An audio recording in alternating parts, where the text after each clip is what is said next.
নমস্কার বন্ধুরা, সোনালী কথার আজকের পর্বে সবাইকে স্বাগত। আজকের রেসিপি সম্পূর্ণ নিরামিষভাবে তৈরি করে নেওয়া দুধ পটল। পটলের এই রেসিপিটি চমৎকার লাগে আর স্বাদও একটু অন্যরকম। এটি বানানোর জন্য আমি এখানে নিয়েছি মোট 400 গ্রাম ওজনের পটল, আর তার সাথে আমি একটু আলুও যোগ করেছি। পটলগুলোকে এভাবে অল্প অল্প করে খোসা ছাড়িয়ে ডুমো করে কেটে নিয়েছি, আলুগুলোকেও সেই একইভাবে ডুমো করে কেটে নিয়েছি। এখন পটল আর আলুর মধ্যে সামান্য একটু নুন মাখিয়ে 10 মিনিটের জন্য রেখে দেব। তাতে করে এর ভিতরে সমস্ত জল বেরিয়ে যাবে, আর তারপর আমরা পটল আর আলুটাকে ভেজে নেব। তো ভালোভাবে নুন মাখানোর পর আমরা এটাকে রেখে দিলাম, আর এরপর আমরা একটা মশলা বানিয়ে নিচ্ছি এই তরকারিটা করার জন্য।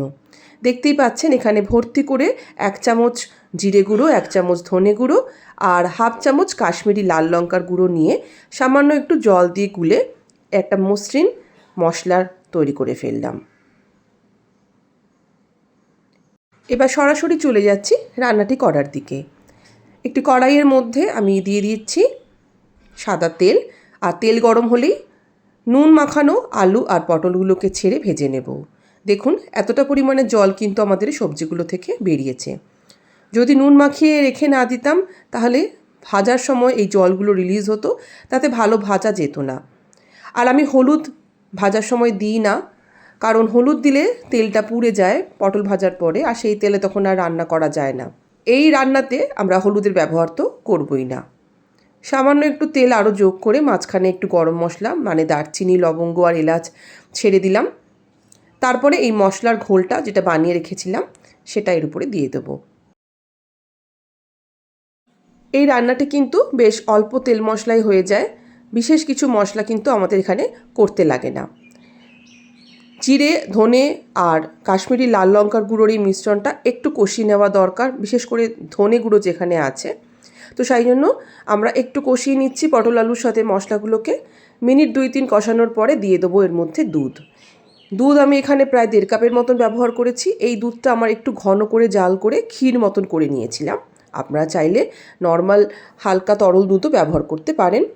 তবে একটা জিনিস খেয়াল রাখবেন, যখন দুধ দেবেন দুধটা যেন খুব ঠান্ডা মানে ফ্রিজ থেকে বার করেই দিয়ে দেবেন না, একটু গরম করে নেবেন। আর দেখুন এটা ক্ষীরের মতো ঘন করেছিলাম বলে এরকম গুঁড়ো গুঁড়ো দেখা যাচ্ছে ক্ষীরের পাটগুলো। এবার দুধ দেওয়ার পরে আমরা ওই বাটিতেই একটুখানি জল দিয়ে ধুয়ে নিয়ে সেই বাটির দুধ ধোয়া জলটাকে দিয়ে দিলাম। এবার দুধের সাথে পটল আর আলুগুলোকে ভালোভাবে ফুটিয়ে নেব। তার আগে একটু চেক করে দেখে নিচ্ছি যে লবণ ঠিক আছে কি না। আপনারাও আপনাদের স্বাদ মতন লবণ যোগ করে সিদ্ধ করে নেবেন। মাঝখানে একবার ঢাকা খুলে মিশিয়ে দিচ্ছি কিছু চিড়ে নেওয়া কাঁচা লঙ্কা। একটু শেষের দিকে এভাবে লঙ্কাটা মেশালে লঙ্কার ফ্লেভারটাও খুব সুন্দরভাবে তরকারির মধ্যে প্রবেশ করে। এবার সবজি সিদ্ধ হওয়া অবধি আমরা আরও মিনিট 7-8 ফুটিয়ে নেব তরকারিটিকে। ফিরে এলাম প্রায় 7-8 মিনিট পর। আমাদের দুধ পটল কিন্তু প্রায় শেষের পথে। গ্রেভিটা একেবারে ঠিকঠাক আছে ভাত বা রুটি বা পরোটার সাথে খাওয়ার জন্য। চেক করে দেখে নিচ্ছি আলু পটলও সুন্দরভাবে সিদ্ধ হয়ে গেছে। এই স্টেজে আপনাদেরকে এবারে মিশিয়ে দিতে হবে সামান্য একটু মিষ্টি আর একটু ঘি। নিরামিষ রান্নায় এই দুটি জিনিস কিন্তু খুবই দরকারি।